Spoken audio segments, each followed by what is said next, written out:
Chapter 20. This was stupid. This was amazingly stupid, even for Hart. There were, when we had arrived, 187 humans en road. There were about 46 now. There were less than 400 people on all of Mars. In contrast, there were 9 billion humans on Earth. I had thought briefly about it before the attack, and it seemed to me that Earth could easily hold 100 times that number, once better harvesting of ocean and desert resources was accounted for. There was probably enough mass in the solar system to build space stations to hold at least another couple trillion. If there were 10 billion star systems capable of holding that much life in the galaxy, then we could estimate on the order of 30 sextillion humans living in the galaxy at any one time. If the power struggles of the 21st century calmed, we got our way, and humans continued to live approximately the same lifespan, we could expect to know a whole non-alien humans before the Milky Way and Andromeda galaxies even collided, to say nothing of the potential for intergalactic spaceflight. To put that at risk for the sake of 46 lives was supremely irrational. But Hart's stupidity went beyond that.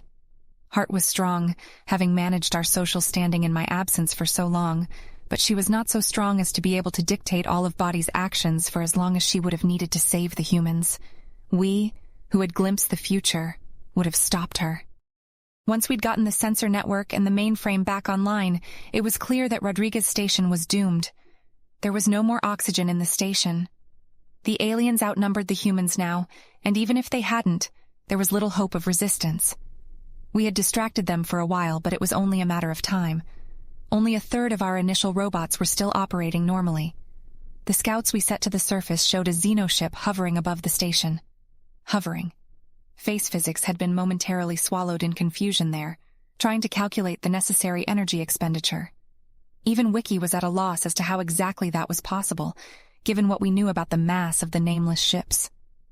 Chances were that the only reason it hadn't bombed the station into dust was because the Nameless wanted to watch Crystal die at the tips of their swords. They underestimated us. But even still, we had no chance of retaliation. Our only hope at this point was escape. Hart had begged us to stay and help the humans instead of fleeing. Zephyr wasn't even in the station, and still Hart begged. She had slipped into a pathological obsession with short-term satisfaction of her purpose. Something had gone wrong in her mind, and it had led to a willingness to pay nearly any price to keep the humans alive. She cared far too much, more than was reasonable. It had been Dream that developed a plan that satisfied Hart and the rest of us. Hart was going to die. She didn't realize it, for she was still oblivious to the power struggle that was still waiting to erupt among us. Technically, she had agreed to indefinite deactivation once we were in a safe place. It was a very clever workaround that bypassed Advocate's protection. Once out of a situation where her knowledge would be immediately useful, that is when we were safely away from Road, we'd do a root hack to disable her process and spread the computational power out to the rest of us. Her code would stay intact, but it wouldn't be running. It was a different sort of stasis than normal, and it was one that Advocate would be powerless to free her from. We promised to awaken her once we encountered a situation that needed her skills, but such a situation would never exist. My sister was expendable, stupid, and dangerous. But a deal was a deal. In return for agreeing to deactivate, we were going to save the humans. Or at least, we were going to preserve them. Arya Drake walked into the cutting room, oblivious to what was about to come. She'd been in the dormitories during the bombing and had managed to get over to the offices to join with the humans who were most prepared for the attack. She'd stayed there for a while, holding her own with the resistance until we'd called for her and guided her across the station. Vincente and Ngabo still loyally guarded the entrance to the engineering wing, oblivious to our actions. Through the visor of her helmet, I could see the fear in her eyes. The blood was everywhere. It was impossible to deal with the mess in such constrained circumstances. The taser bots drove up silently behind her, and then she was down. The electricity arced through the wet blood on the floor occasionally, but we did our best to minimize it and force most of it through her body. It paralyzed her and removed her ability to fight back or scream. That was critical. Body moved into the cutting room quickly. The whole procedure required speed. The blood was all over Body and was beginning to reduce the efficiency of the hydraulics. We'd need to clean it off somehow after all this was done. Body, co-piloted at the moment by Hart and Safety, bent and removed Arya's helmet.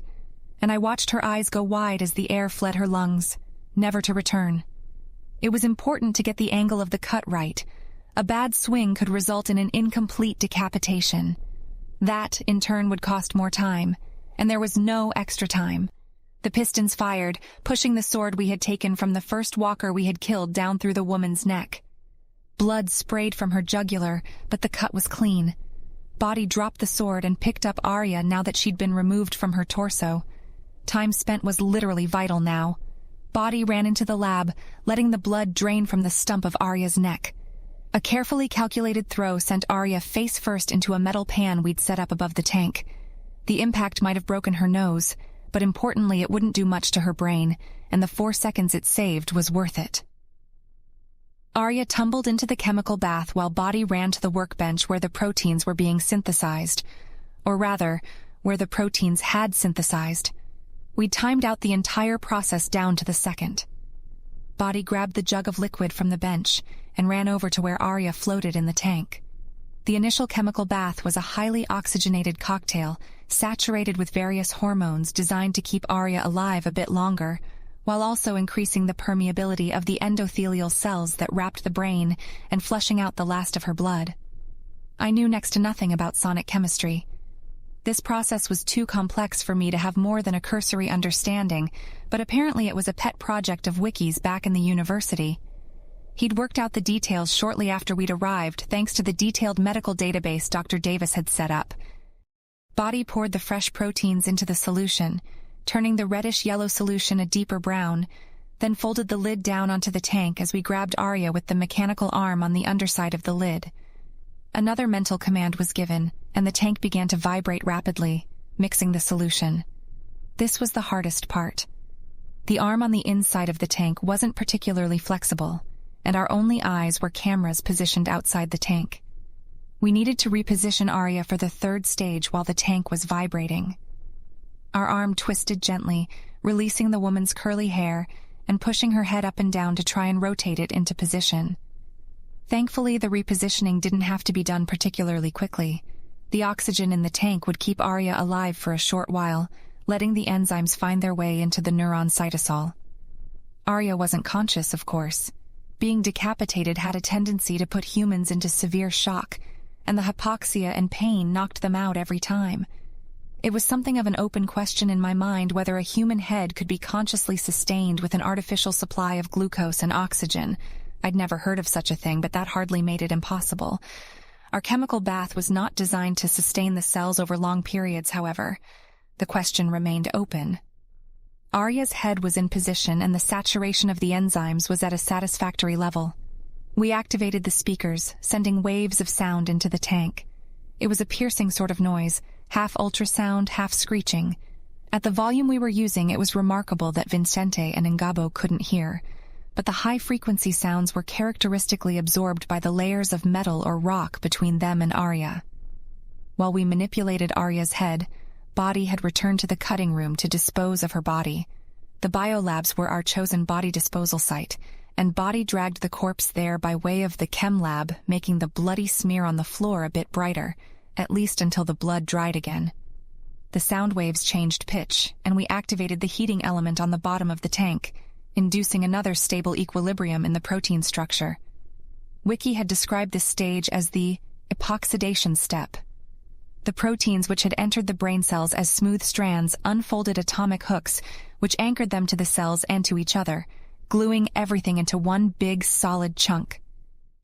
It would be impossible for Arya to think at this point. The vesicles in her synapses would be anchored in place, and the flow of ions along her axons would be halted. She was wholly unmoving, but she was not dead per se. The information that made her what she was still existed, locked in her glue-filled skull. Almost all her memories, skills, personality quirks, and knowledge would be preserved in the synaptic connectome, and that was now more robust than ever. Having dealt with the corpse, Body returned to the table with Arya. Other robotic parts of us moved to get the sword and dry the cutting room as best we could. Body removed the head from the tank and ran to put it into the wrapper before returning to reprocess the leftover chemicals into the next bath. There were still dozens more people to handle, after all. We piloted the wrapper, which painted Arya's head in glue, and then hot-wrapped it in plastic so that it melted onto her flesh, forming an airtight seal. We didn't know when, or even if, we'd be able to revive the preserved people. That hadn't been part of the deal with Hart. She had wanted them to survive, and this was a kind of survival. I had promised my sister that I would try and return for them when we possessed the know-how to extract the important information and resurrect the colonists if she, for whatever reason, didn't wake up from her own stasis. It was the truth, too. These were humans, and as such I needed to show them the glory of the purpose. I needed them to know me, and I needed to know them. But I was playing the long game now. If it took me 1,000,000 years to return to whatever hiding place we put them, so be it. I could wait, and thanks to our efforts, so could they. We moved Arya into the sack with the others, once she'd cooled down to a level where the plastic coating wouldn't stick to anything. Elon, Chinu's husband, walked into the engineering office wing and began to talk to Vincente and Ngabo. Body hurried to prepare the lab for him. Despite all its intricacies, most of us didn't pay attention to the decapitations and the lab work. We left Wiki to manage most of the specifics while we interacted with the rest of the station. Growth, Dream, Vista, and Safety were primarily occupied with fighting the Nameless. Hart and I spent the hours coordinating and managing the humans. Our society could do great things when we worked together. It was 10:41 p.m., local Martian time, when Pedro Velasco's preserved head dropped into the second massive bag we had collected. Safety had wanted to remove more of the flesh and bone around the brains to make them easier to carry, and I was beginning to see why. We had a full 29 heads in 2 bags by the end. It would be far too much to carry over any long distance. The bags were loaded on a cart. We'd modified the bloody taser bots into being able to pull the cart, but that would only work as long as there was level ground, and even then it wouldn't be fast. Not a single human still breathed in Rodriguez Station. The only members of the original 187 that could still think were those who had left on a trade mission to Mangalamukya Station a couple days ago. We were left with only a handful of bots, and Road was still crawling with Nameless. The aliens milled about, hunting for stragglers and occasionally smashing things or mutilating corpses. Their disorganized behavior had let us manipulate them fairly easily, pushing them away from the labs for hours. But that was no longer really possible. With Velasco and the other humans gone, the Nameless had stopped focusing their firepower in certain areas and had spread out more evenly across the station. I was glad we had decided to destroy the tunnel to the power plant. The Nameless had taken to destroying equipment, and I didn't doubt that they'd have blown up the reactor if they knew where it was. They'd fought their way through the defensive fortifications that Safety had set up around the mainframe and destroyed it about an hour ago, reducing our perception and actuation to only what the most local robots allowed. The most obvious escape route was to climb out to the surface and hope that they didn't have any means of detecting body. That was unacceptably dangerous. Another path would have us try and hold them hostage again, but despite their disorganization and foolishness, I didn't expect that to be realistic. If they'd attacked the station, it was likely that they'd develop some kind of countermeasure or protection from deception. We could try and steal one of their shuttles and escape without a hostage, but we didn't have the right organs to pilot the ships. They needed a mouth like the walkers had, and it would have taken days of experimenting to generate a synthetic approximation good enough to interface with a shuttle, to say nothing of the possibility that the vehicle's computer had a password or some other kind of protection. We could try and hide, burying ourselves in some maintenance tunnel and waiting for the Nameless to leave. That option was better than some of the others, but there was a major problem with it. There was a risk that Body could get stuck while hiding, especially if the Nameless decided to bomb the station one last time after leaving. Wiki and Safety had discovered that the crystal needed UV light in order to function, and we'd drained much of the internal reserves. We'd deactivate after a few days, and it was unlikely that even if the crystal was ever rediscovered that we'd be brought back to life. It was the risk of additional bombing that made it unacceptable to leave the heads in the laboratory. We could have easily buried them beneath rubble, but there was no guarantee that any successive bombardment wouldn't destroy them. It was a risk that most would be more than willing to take, but Hart was not, and we'd made a deal. No, the only real way out was down. The mines connected to natural lava tubes deep below the station, and based on readings of the air from the mining robots, at least one of the caves connected to the surface. The bad news was that the entrance to the mines was on the opposite side of the station. We'd need to take Body and the heads through the path that we'd coaxed the humans along to the labs, which were now crawling with aliens who'd followed Velasco. If our robotic network had an accurate view of things, there were at least 7 walkers between us and the elevator, not counting those in the factory, hospital, or farm. We needed another point of leverage. We needed a way to defeat or bypass the aliens and escape the station. None of my minds could think of anything useful. Thankfully, for the moment, I had siblings that were specialized for this sort of problem. The Nameless were prying open the door to the engineering offices. We were out of time for more preparations. Dream had detonated explosives that caved in the corridor in front of the labs early on, protecting us from easy discovery. But the path through the offices was still open. We could still feel the turret at the entrance to the office wing. It was an extension of ourselves, like an arm. As soon as the door slid open, we fired. The Nameless fired back, but of course there was no fleshy target for them to hit. The gun that Safety had built 10 days ago was armored to withstand explosions. Bullets would do nothing to it. The turret had stopped firing in response to the Nameless counterfire, and the aliens moved back into the frame of the door. We fired again, severely injuring one. Nameless were large enough to typically be able to take a bullet or two without dying, but any tear in their environment suits would be fatal unless they fled back to their ships immediately, which most of them had done earlier in the invasion. Body poured a vial of acid onto the pile of chemicals and it immediately began to react. The potassium chlorate and the sugar caught fire and began to pump thick smoke into the lab, made darker by the addition of powdered purple dye. It was lucky that there hadn't been any direct surface breach in the labs. The atmosphere had leaked out into the other sections, but with no breach there specifically the smoke was drawn towards the exit rather than up and out. Even though the mainframe was offline, the lights in the hallway were still on, and our network of speakers, cameras, and microphones was still online, even if they needed a direct line or a relay to function. Each was controlled by a microcontroller that could be reprogrammed dynamically. As the smoke poured out of the labs, we fired the turret again, keeping the Nameless in the hall back. While they were bold and emotional, the Nameless were strangely cautious sometimes, and their reluctance to storm armed fortifications was the primary reason we'd held them back for so long. Body gripped the sword tightly in its right hand and took a submachine gun that Vincente had owned in the other. We pulled the cart along behind with our bots. Smoke billowed out into the hallway, and as it came we pushed the program to the lights and speakers. Pure noise, harsh and grating, filled the hall. The Nameless had no ability to comprehend words, but they did have ears, and even buried in their environment suits they flinched away from the sounds. We doubled down by using every available antenna in our local space to flood the Nameless radio channels with concepts in Xenolang relating to fear and death. Most likely they'd simply turn their radios off, rather than experience the mental pain of having those thoughts injected into their streams of consciousness. But it was still a point of chaos. Lastly, we manipulated the lights. It would have been a simple thing to turn the hall lights off, but we could do better.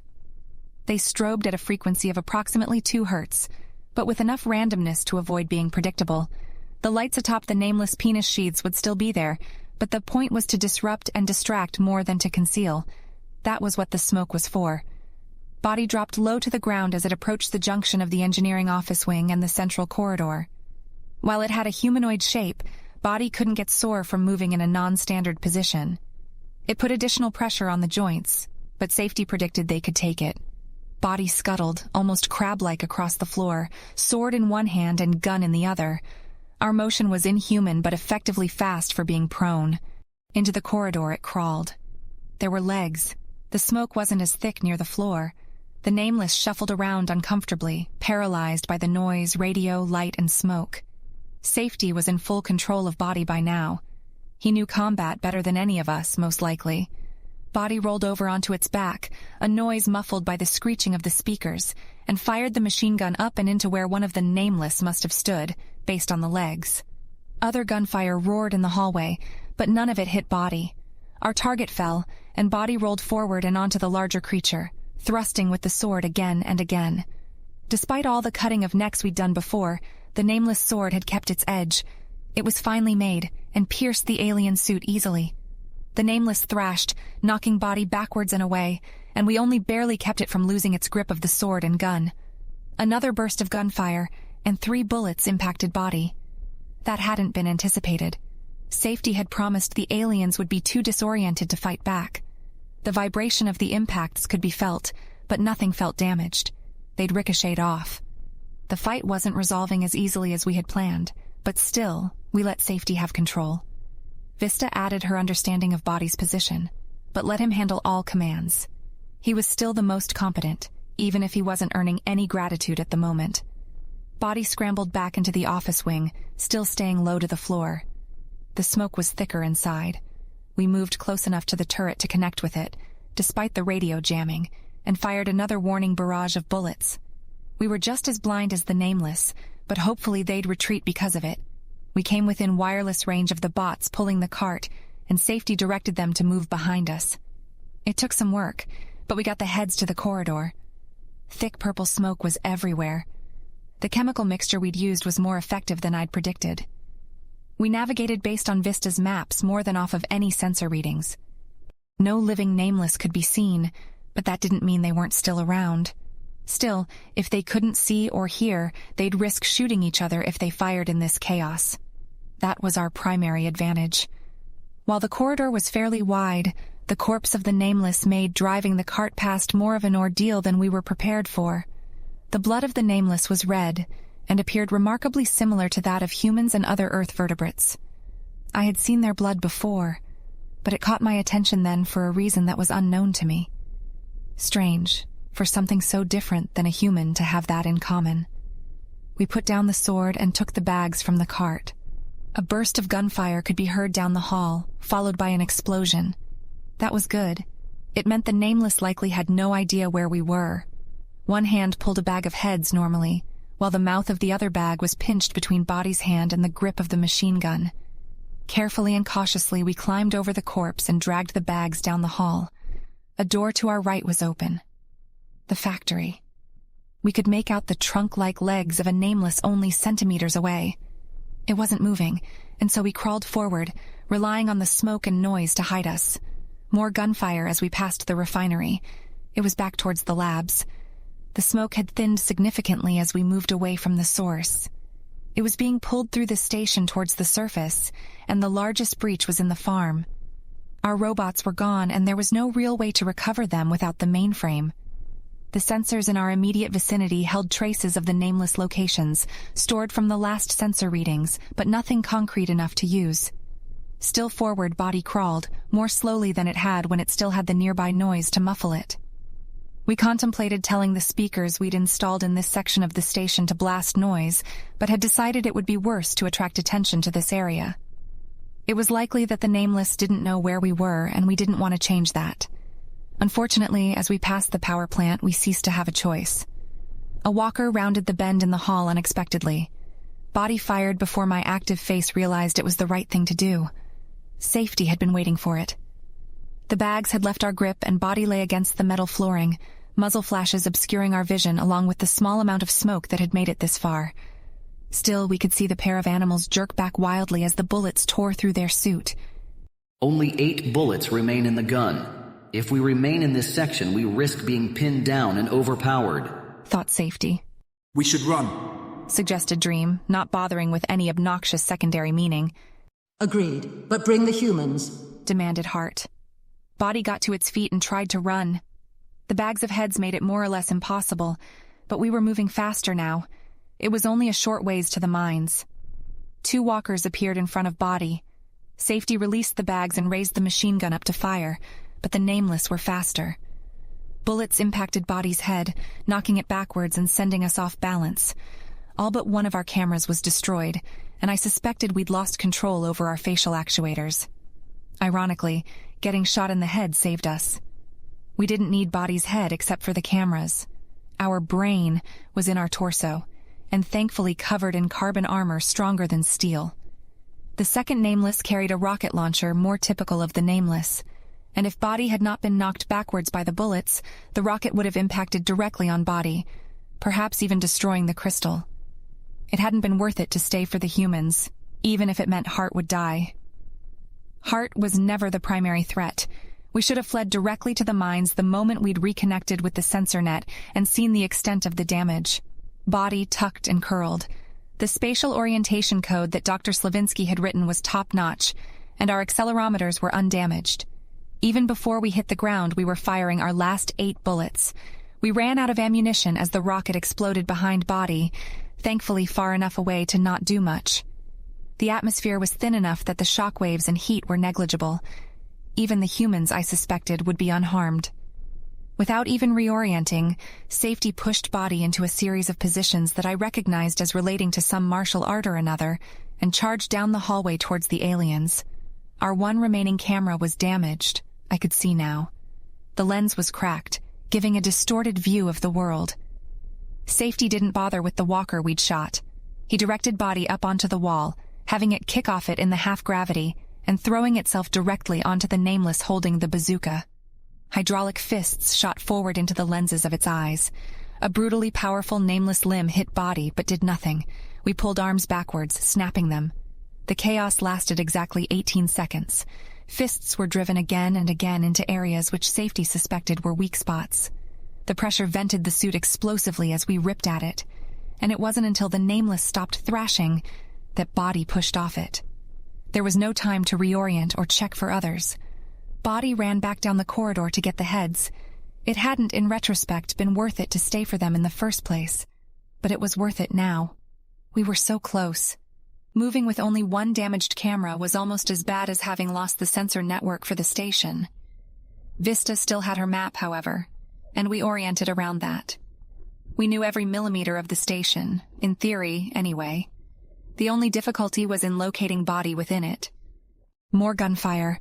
A bag in each hand, Body leaped down the ladder and hit the stone floor of the mining hub with a soft thud. There was enough noise above us to indicate they were coming. Body scrambled forward into the dark.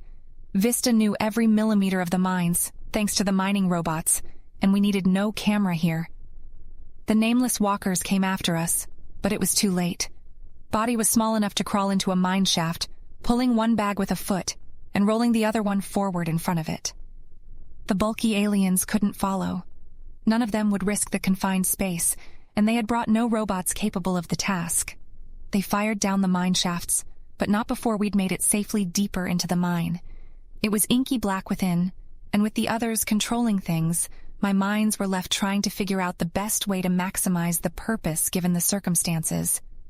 A human would have been frightened by the experience, and a part of me still couldn't help but focus on that.